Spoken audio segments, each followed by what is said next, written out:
Kirti ma'am, center. Center. Ma'am, center. Ma'am लोग centre में ना सेंटर मैडम जी एकदम सामने। Ma'am, center. मैम इधर देखिए लेफ्ट में मैडम। बरखा मैडम को बोलो Presenter, media producer, and the joint managing director of One Take Media. Her first book, Bedazzle, released in 2020, and the book we are here launching today is her second.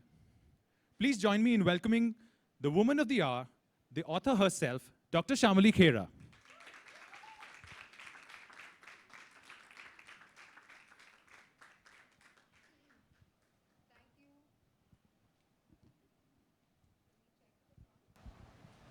Mic check works.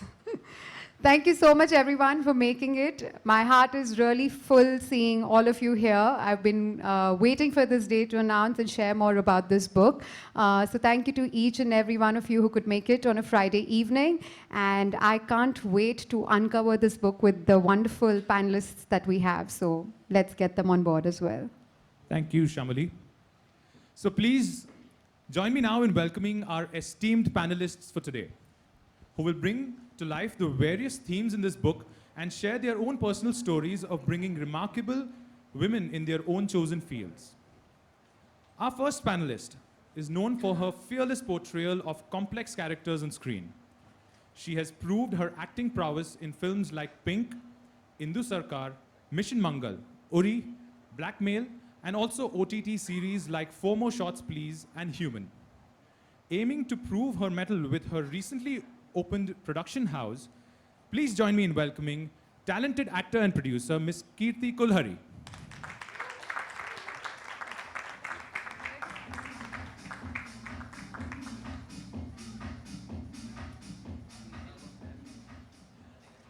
Our next panelist is an independent director and strategic advisor.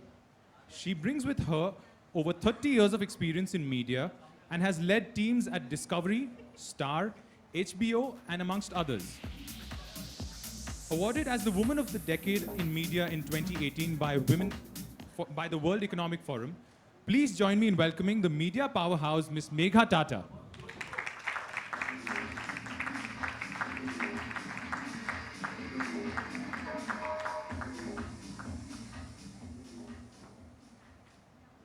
And our next panelist is one of India's best-known journalists and the founding editor of Mojo Story, a recipient of over 50 awards, including the Padma Shri and Global Leader for Tomorrow at the World Economic Forum. Her fearless reporting and path-breaking journalism over 25 years makes her one of the most respected names in the Indian and international media. Please join me in welcoming the extraordinary Barkha Dutt.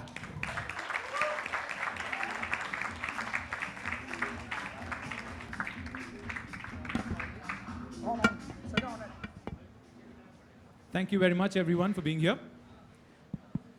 Can I please request all our panelists to come together for the book launch and the photo op? And can we have someone hand over the copies of the books, please?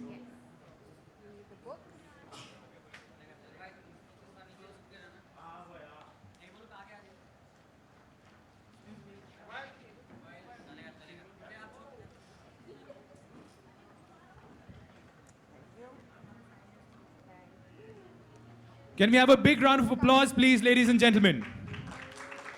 Letters to Daughters of Tomorrow, Breaking Stereotypes.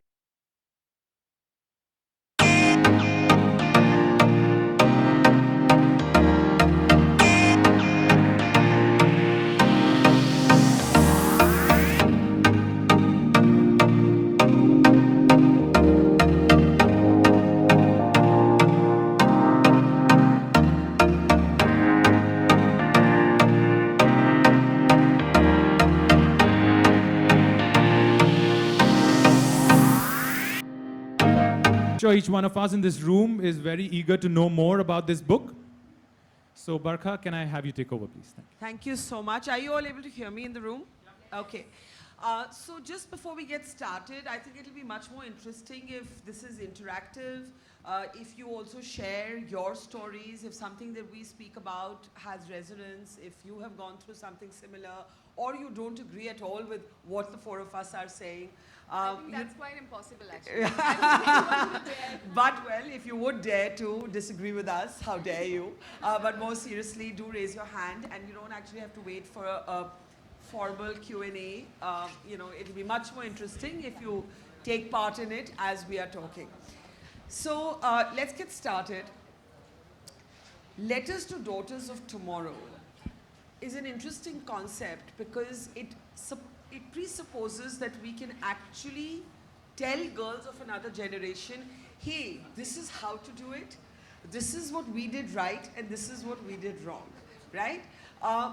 Can we, I know you're a mother to a daughter, can we actually control, guide, show the path, or does everybody have to find their own path?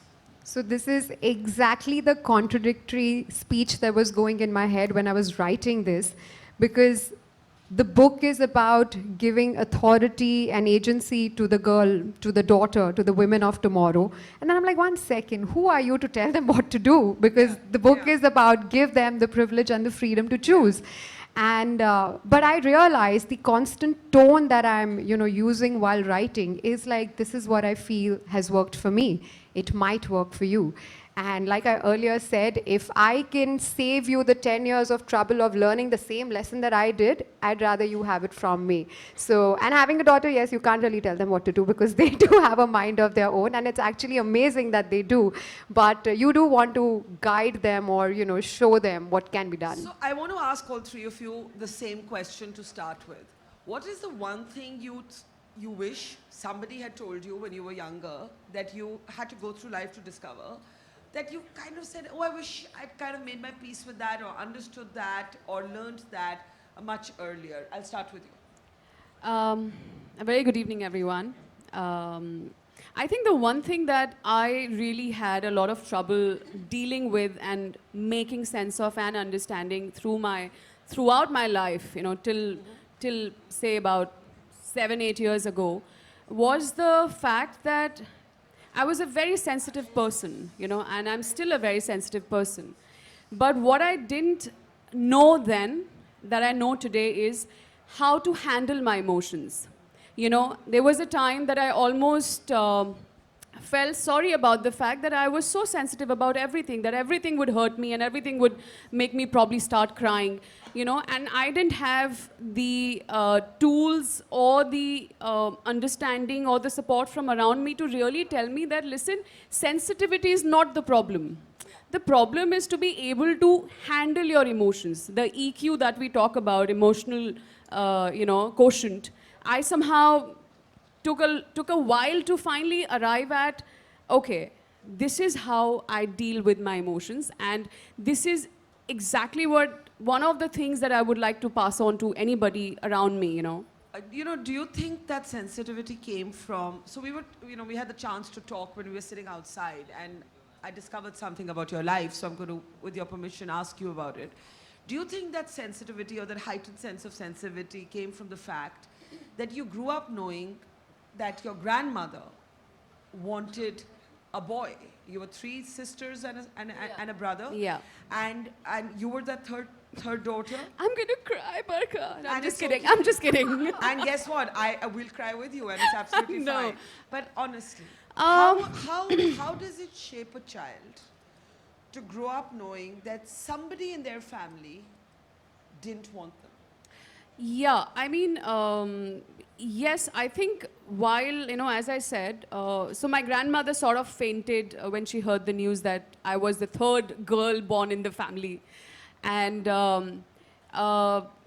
while others would laugh about it, like, how funny that was, of course, as a child, as you rightly said, it's very possible that it somewhere got very deep-seated in me. Yeah. But I think it got very, very enhanced because I was already predisposed to being sensitive.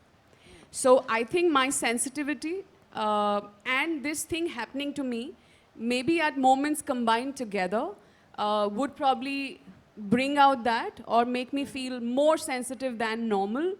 But I don't think it's because of this. And it's very, I do believe that we as human beings, we are predisposed to certain tendencies even before we are born, Yeah. you know. So I think I was just one of those who was like that. Okay,